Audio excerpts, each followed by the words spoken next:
Humans are mammals. Mammals have fur. Bears have fur. Wolves have fur. Chimpanzees have fur. In fact, almost every mammal on Earth is covered in it. Humans aren't. And that's strange, because fur is incredibly useful. It keeps animals warm, protects their skin, blocks sunlight, and helps them survive in harsh environments. So why would evolution get rid of something so valuable? Why are humans one of the few mammals on Earth that are almost completely naked? The answer turns out to be one of the strangest stories in human evolution, and it begins with a mystery that scientists have been arguing about for more than a century. At first, the explanation seemed obvious. Maybe humans lost their fur because of parasites. After all, fur is an excellent place for ticks, fleas, and lice to live. A thick coat of hair creates an entire ecosystem for tiny creatures that survive by feeding on their host. Scientists noticed that many large animals living in hot climates often have less fur than animals living in colder regions. Maybe early humans lost their fur to reduce the number of parasites living on their bodies. The idea sounded reasonable, but there was a problem. Lots of animals deal with parasites. Very few solve the problem by becoming almost completely hairless. Parasites may have played a role, but they probably weren't the whole story. Then another theory appeared, and this one was far stranger. Known as the aquatic ape theory, it suggested that human ancestors spent part of their evolution living in water. The theory pointed to several unusual human traits. We can hold our breath better than most primates, we have a layer of fat beneath our skin, and compared to chimpanzees, we have much less body hair. Some supporters argued that these traits looked surprisingly similar to adaptations seen in aquatic mammals. It was an intriguing idea. There was only one problem: the fossil evidence. Archaeologists and anthropologists have spent decades studying early human ancestors, and they found overwhelming evidence that our ancestors were living on grasslands, forests, and open savannas, not oceans, not rivers, not coastal environments. Today, most scientists reject the aquatic ape theory. Interesting, but unlikely. Then came another possibility. Maybe humans lost their fur because they found it attractive. This idea is called sexual selection. In nature, animals sometimes evolve traits that help them attract mates rather than survive. Peacocks grow enormous tails. Deer grow antlers. Perhaps early humans simply preferred less hairy partners. Generation after generation, those preferences could have gradually reduced body hair. The theory isn't impossible, but once again, it runs into the same problem. Why would less hair become attractive in the first place? It explains how fur loss might spread, not why it started. And that's where scientists began looking somewhere else, not at mating, not at parasites, but at hunting. To understand what happened, we need to go back around 2 million years. At the time, one of our ancestors, called Homo erectus, was spreading across Africa, and Homo erectus had a strange advantage. It wasn't stronger than predators, it wasn't faster, it wasn't bigger, but it could do something extraordinary. It could keep moving for a very long time. Humans are terrible sprinters. A healthy house cat can outrun most people. A zebra is faster. A deer is faster. Even many dogs are faster. But humans excel at something else: endurance. And endurance creates a problem: heat. Every time a muscle contracts, it produces heat. The harder an animal works, the hotter it gets. Most mammals solve this problem with panting. Dogs pant, wolves pant, lions pant. But panting has limits. An animal cannot pant effectively while running at maximum effort for long periods. Humans evolved a different system: sweating. And not just a little.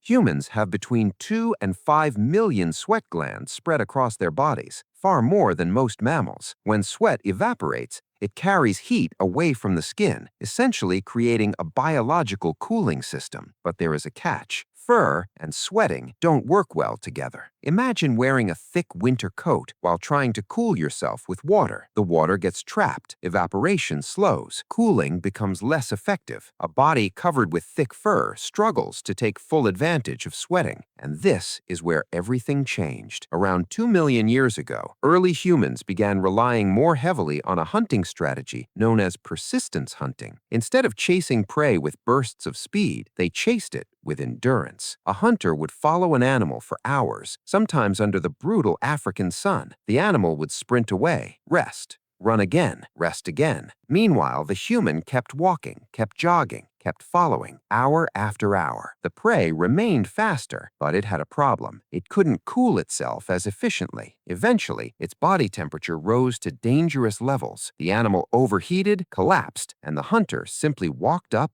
and finished the hunt. Anthropologists have observed versions of this strategy among hunter-gatherer groups in southern Africa. It sounds almost unbelievable, yet it works. And if endurance hunting became increasingly important, natural selection would have favored individuals who could stay cool longer, individuals with slightly less fur, slightly more sweating, better heat management. Generation after generation, the trend continued. More sweating, less fur, better endurance, more successful hunts, more surviving children. The process was incredibly slow. No single generation noticed it happening, but over hundreds of thousands of years, the changes accumulated. The result was something almost no other mammal had evolved, a mostly hairless body optimized for cooling. But this creates another mystery. If losing fur was such a great advantage, why didn't every animal do it? Because every adaptation comes with a cost. Fur protects against cold. Humans lost much of that protection. Fur blocks sunlight. Humans became more vulnerable to ultraviolet radiation. And without fur, skin became exposed to injuries, weather, and temperature changes. In other words, humans traded one set of problems for another. But evolution doesn't care about perfection. It cares about survival. And in the environments where early humans lived, the benefits outweighed the costs, at least for a while. Later, as humans spread into colder regions, they developed new solutions: clothing, shelters, fire. Instead of carrying protection on their bodies, humans began creating protection with technology. And that's maybe the most important part of the story. Most animals adapt by changing their bodies. Humans increasingly adapted by changing their environment. A bear survives winter because evolution gave it fur. Humans survive winter because they make coats. A beaver survives by growing specialized teeth. Humans survive by inventing tools. Again and again, the same pattern appears. Biology created the problem. Intelligence created the solution. And that's why the story of human fur loss is so remarkable. What looks like a weakness may have been one of the first steps toward making us human. Losing fur didn't just help us stay cool. It pushed us toward technology, toward planning, toward problem solving, toward becoming a species that survives not because of what it grows on its body, but because of what it creates with its mind. The next time you put on a jacket, remember something. That jacket exists because your ancestors lost theirs.